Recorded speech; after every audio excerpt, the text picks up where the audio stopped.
Sabe, existe um amor que é máximo, um presente de uma escala assim cósmica. Mas e se a nossa resposta para ele for, quase sempre, mínima? Pois é, hoje a gente vai mergulhar nessa verdade que é um pouco desconfortável, né?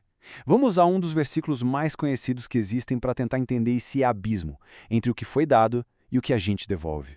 E a base de tudo tá aqui, olha só, João 3,16. Ah, esse versículo muita gente conhece de cor, né? Virou quase um slogan.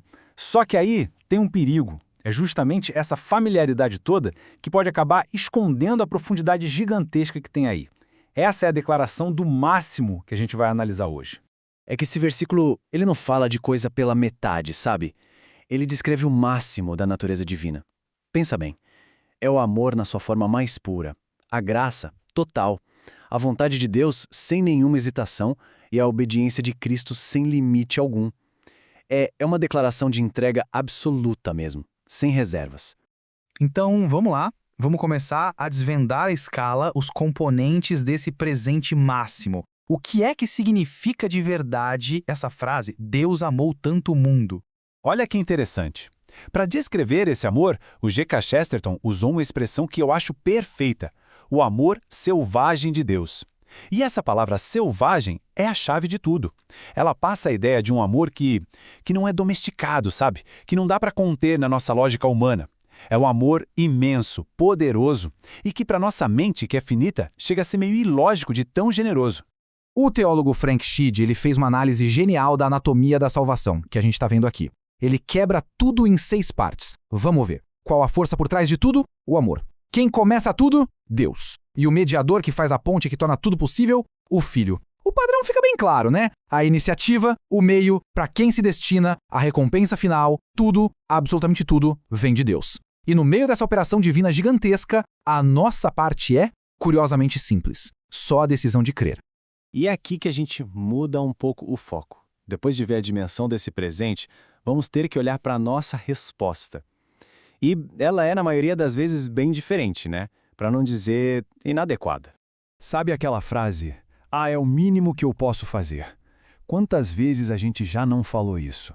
Essa frase revela uma mentalidade curiosa. Quando a gente recebe um grande favor, a nossa tendência é oferecer um mínimo de volta. E o perigo é que, sem nem perceber, a gente acaba levando essa mesma lógica para a nossa resposta ao maior de todos os favores.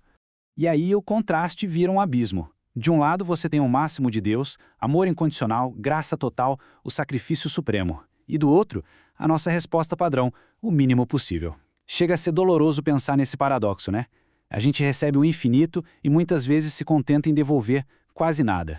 O Charles Spurgeon, ele vem e nos joga essa provocação na cara. Tem gente que despreza a fé porque acha fácil demais. Mas o argumento do Spurgeon é que essa simplicidade do caminho que pede só confiança não é um defeito. Pelo contrário, é intencional. E é essa facilidade que torna a nossa negligência algo sem desculpa.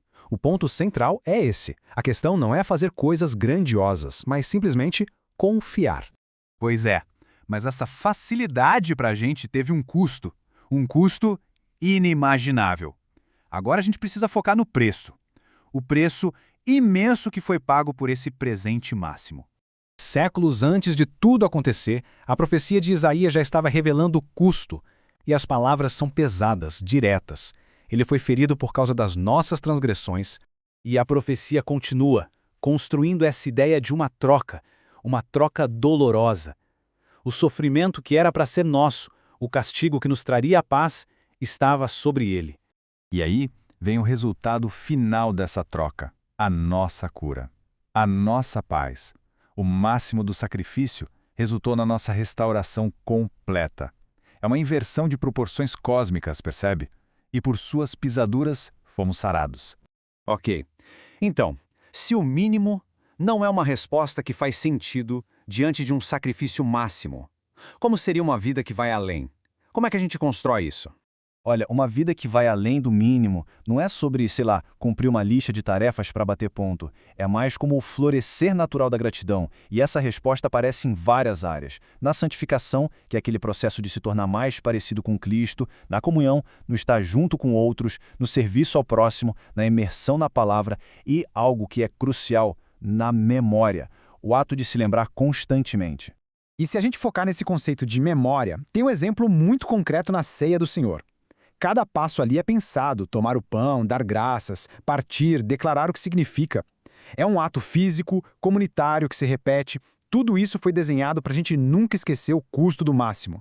É um chamado para ir muito além de um simples obrigado só na cabeça. E com isso, a gente chega, não bem numa conclusão, mas num ponto de partida. Um momento para uma reflexão final e que é profundamente pessoal. Essa nossa análise não termina com uma resposta pronta. Termina com um convite que vem direto das Escrituras. Examine-se. Diante do amor máximo de Deus, a pergunta que fica ecoando não é para os outros, é para cada um fazer a si mesmo. Qual tem sido a minha resposta?